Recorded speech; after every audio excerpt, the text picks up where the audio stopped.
الحمد لله رب العالمين، والصلاة والسلام على سيد المرسلين وعلى آله وصحبه أجمعين، أما بعد. أعوذ بالله من الشيطان الرجيم. بسم الله الرحمن الرحيم. يا أيها الذين آمنوا استعينوا بالصبر والصلاة إن الله مع الصابرين. عن أبي هريرة رضي الله عنه قال: قال رسول الله صلى الله عليه وسلم: لا يزال البلاء بالمؤمن أو المؤمنة في نفسه أو ماله أو ولده حتى يلقى الله تبارك وتعالى وما عليه من خطيئة. وعن أبي هريرة رضي الله عنه قال: قال رسول الله صلى الله عليه وسلم: ما يصيب المسلم من نصب ولا وصب ولا هم ولا حزن ولا أذى ولا غم حتى الشوكة يشاكها إلا كفر الله بها من خطاياه.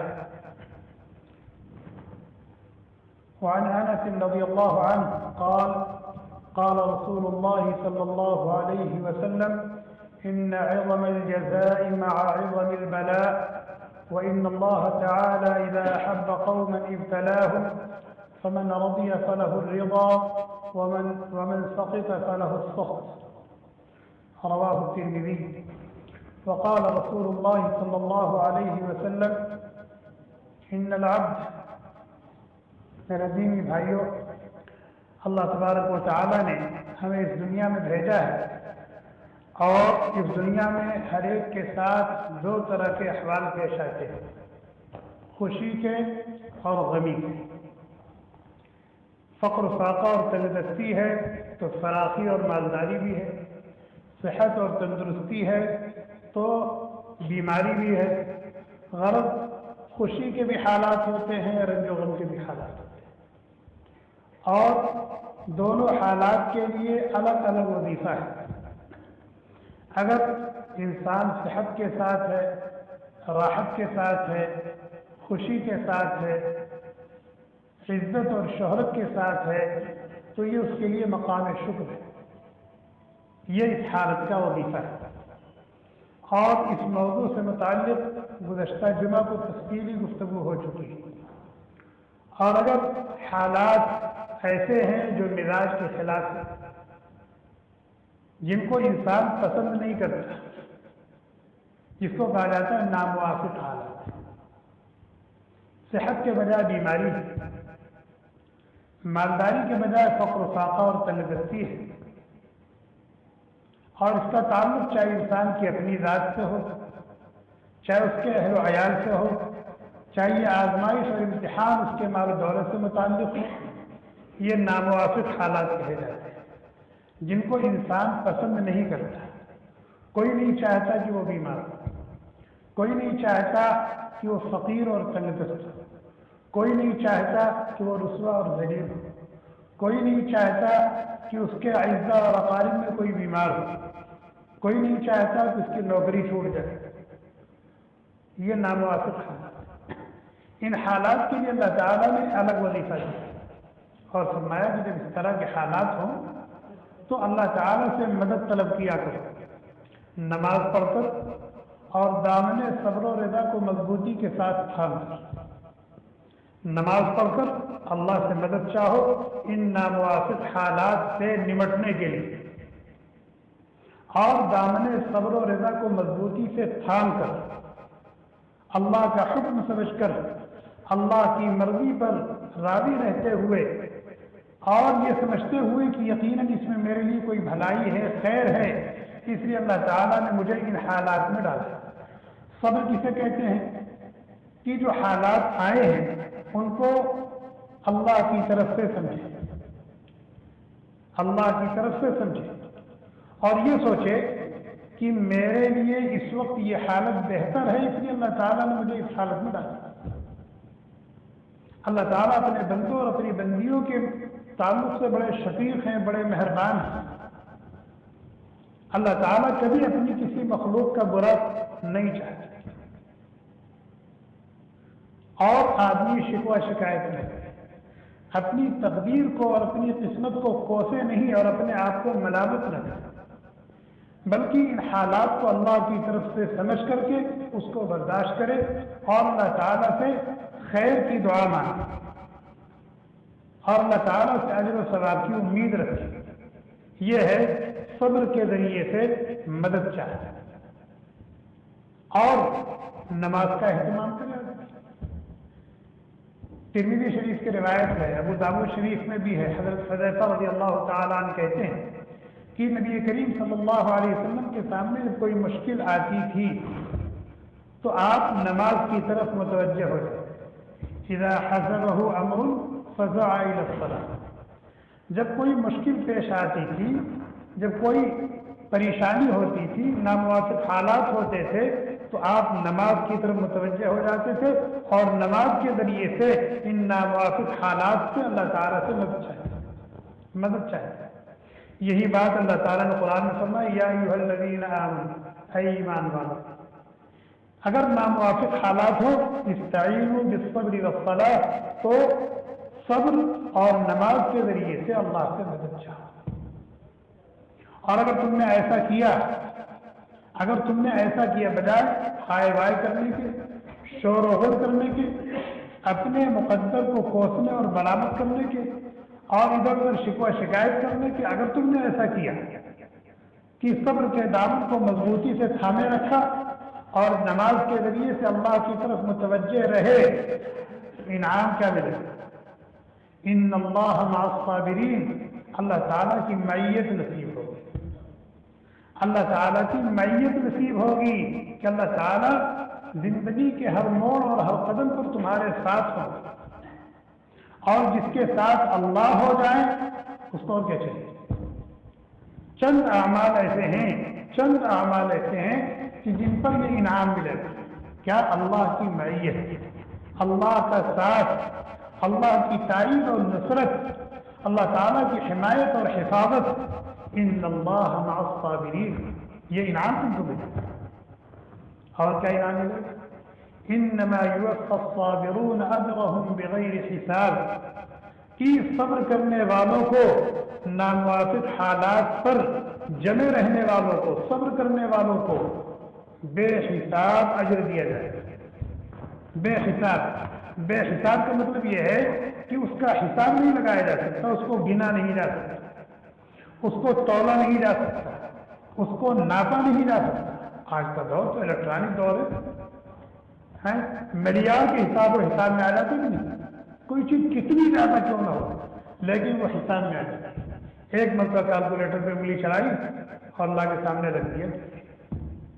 لیکن اللہ تعالیٰ اپنے صابر بندوں اور صابرہ بندیوں کو اتنا عطا فرمائیں گے ان کے صبر کرنے کی وجہ سے کہ بندہ اس کو گن نہیں سکے گا، اس کو شمار نہیں کر سکے گا، اس کو ناپ نہیں سکے گا، اس کو تول نہیں سکے گا، اتنا اجر اللہ تعالیٰ عطا فرمائے۔ حضرت امام احمد بن حنبل رحمۃ اللہ علیہ ائمہ اربعہ میں سے انتہائی مقبول شخصیت ہے۔ ایک شخص آیا، پوچھا حضرت کیا حال ہے؟ کیف تجدک یا ابا عبداللہ، آپ اپنے آپ کو کیسا محسوس کر رہے ہیں، کیا حال ہے؟ کہنے لگے کہ خیر و عافیہ، میں اچھا ہوں، خیر و عافیت سے ہوں۔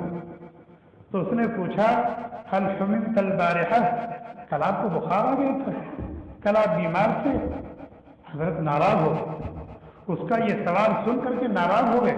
فرمایا اذا قلت لك انا بعافیہ فحسبک، جب میں نے کہہ دیا کہ میں صحت و عافیت سے ہوں، یہ جواب تمہارے لیے کافی نہیں تھا؟ اس پر مزید سوال کرنے کی کیا ضرورت ہے؟ جب میں نے کہہ دیا میں خیر و عافیت سے ہوں، یہ جواب کافی نہیں ہے؟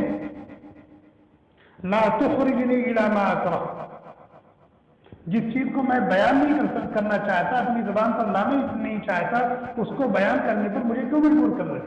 کان کھول کر سن لو، اللہ تعالیٰ کی طرف سے آنے والے ناموافق حالات کو جب بندہ ان سے کہتا ہے، یہ درد کر رہا ہے، یہ ہو رہا ہے، یہ پریشانی ہے، یہ الجھن ہے۔ ایک تو یہ ہے کہ آدمی ایسے کہے کہ جس کے ہاتھ میں اس کا مداوا ہو. مثال کے طور پر آدمی کا دانت درد کر رہا ہے, ڈاکٹر کے یہاں چلا گیا, ڈاکٹر سے جا کے بتا دیں کہ میرا یہ دانت درد کر رہا ہے, یہ تکلیف ہے, اس نے دوا دے دی. لیکن اب ہر ایرے غیرے لطف خیرے سے کہتا ہے کیا بتا دانت بڑی تکلیف ہے. فرمائیے غلط.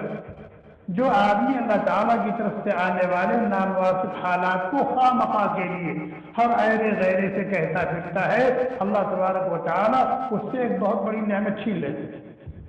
اور وہ نعمت کیا ہے؟ طاعت اور عبادت کی جو حلاوت اور مٹھاس ہوتی ہے, اللہ تعالیٰ اس سے اس کو محروم کر دیتے ہیں. من شکا ما اصیب به الى غیر اللہ لم یجد فی قلبہ الحلال من العبادت الحلال,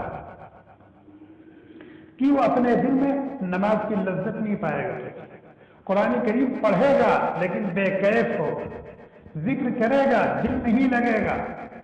جیسے ایک آدمی بیمار ہو, بخار میں مبتلا ہو, وہ اچھی سے اچھی بریانی کھائے تو ایسا لگے کہ جیسے کوئی اس طرح بے مزہ چیز کھا. فرمایا اللہ تبارک و تعالیٰ اس کے دل کو ایسا کر دیتے ہیں. جو آدمی اللہ تعالیٰ کی طرف سے آنے والے نامناسب حالات پر شکوہ شکایت کرتا ہے اور ہر ایک سے کہتا کرتا ہے یہ پریشانی ہے, یہ دکھ ہے, یہ تکلیف ہے. اور ایک شخص آیا حضرت عمر رضی اللہ تعالیٰ عنہ, کہنے لگا حضرت یہ پریشانی ہے اور طبیعت بے چین ہے, مضطرب ہے, صبر نہیں ہو پا رہا. حضرت نے فرمایا ان صبرت مضى امر اللہ وانت مجبور. اگر تم نے صبر کر لیا تو اللہ کا فیصلہ تو نافذ ہو کر کے رہے گا. تمہارے چیخنے چلانے سے, شکوہ شکایت سے اللہ تعالیٰ کی طرف سے آنے والے وہ حالات تو نہیں ٹل جائیں گے. وہ تو فیصلہ ہو چکا ہے, حالات آ چکے ہیں, ان سے تم کو گزرنا ہے, ان کو جھیلنا, ان کو برداشت کرنا ہے. اگر صبر کے ساتھ تم نے برداشت کر لیا تو تمہیں اجر ملے گا, اور اگر تم نے ہائے وائے کیا, شکوہ شکایت کی, تو بھی یہ حالات ٹلنے والے نہیں. ان کو برداشت کرنا, جھیلنا, اور تمہارا اجر ضائع ہو جائے گا. تمہارا اجر ثواب کیا ہوگا؟ ضائع ہو جائے گا. حضرت علی رضی اللہ تعالیٰ عنہ کہتے ہیں 5 چیزیں مجھ سے سیکھ لو, 5 چیزیں مجھ سے سیکھ لو, یاد کر لو. یہ اتنی قیمتی ہیں, اتنی قیمتی ہیں, اتنی قیمتی ہیں کہ اگر ان 5 باتوں کو حاصل کرنے کے لیے تم اونٹ پر سوار ہو جاؤ اور سفر پر سفر کرو, تمہاری سواری لاغر اور کمزور ہو جائے گی, مزید سفر کرنے سے عاجز آ جائے گی, اور تمہیں یہ چیز نہیں ملے گی. یہ اتنی قیمتی ہے, اور تمہیں بغیر سفر کے, بغیر تعب کے, بغیر مشقت کے, بغیر پریشانی اور قربانی کے مل رہی. اس کو سیکھو. حضرت علی رضی اللہ تعالیٰ عنہ کے یہ کہنے کا مطلب یہ تھا کہ سامنے والا ان 5 باتوں کو اہمیت دے اور توجہ سے اس کو سنے اور اس کو یاد رکھے اور اس کو اپنی عملی زندگی میں لانے کی کوشش کرے. یہ مقصد تھا آپ کا کہنے کا. کیا 5 باتیں کیا ہے؟ فرمایا لا یرجو عبد الا ربہ, بندے کو صرف اور صرف اپنے رب سے لو لگانی چاہیے, اس سے امید رکھنی چاہیے. اس کے علاوہ کسی اور سے لو لگائے گا, کسی اور سے امید رکھے گا تو ہو سکتا ہے اس کی امید ٹوٹ جائے, اس کی امید ٹوٹ جائے, اس کی آرزو, اس کی خواہش کا جنازہ نکل جائے, اور اس کی جو آس تھی وہ پوری نہ ہو. ایک اللہ کی ذات ہے کہ بندہ جب اللہ سے لو لگاتا ہے, اللہ سے امید باندھتا ہے, تو اس کی لو کبھی ٹوٹتی نہیں, اس کی آس کا بھانڈا کبھی ٹوٹتا نہیں. اللہ تعالیٰ اس کی آرزو, اس کی خواہش کو ضرور پورا فرماتے ہیں, یہاں یا وہاں, دیر یا سخت. دوسری چیز کیا فرمایا؟ لا یرجو عبد الا ذنبہ الا ربہ ولا یخاف الا ذنبہ. بندے کو کس چیز سے ڈرنا چاہیے؟ فرمایا لا یخاف الا ذنبہ, وہ اپنے گناہوں سے ڈرے, اپنے گناہوں سے ڈرے.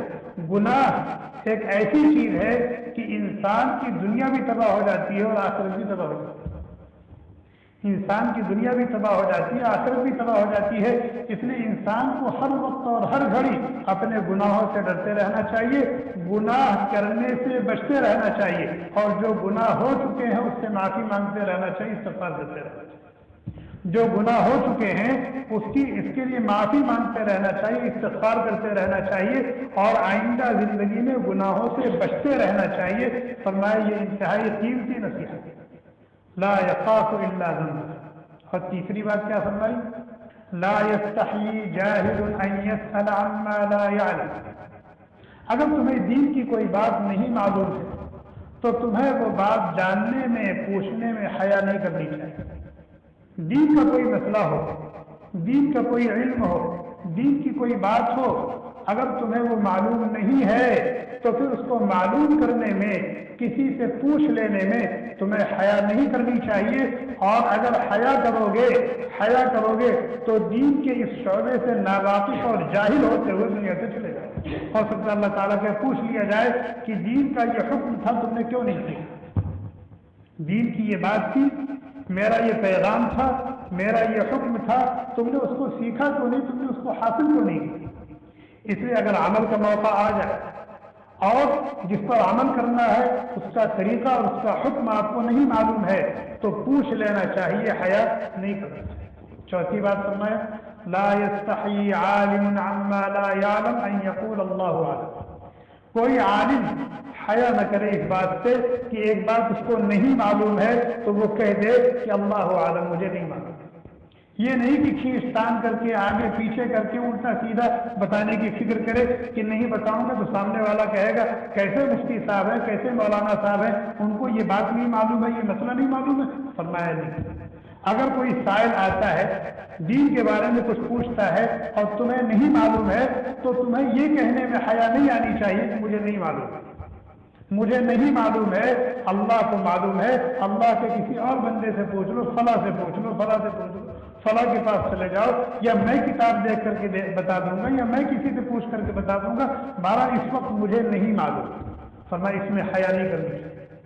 اور اگر یہ کہنے میں اس نے حیا کیا تو بھائی کچھ تو بتائے گا، الٹا سیدھا بتائے گا، اکل سے بتائے گا، تو اگر سامنے والے نے اس پر عمل کر لیا تو یہ وبال جائے گا کس کو؟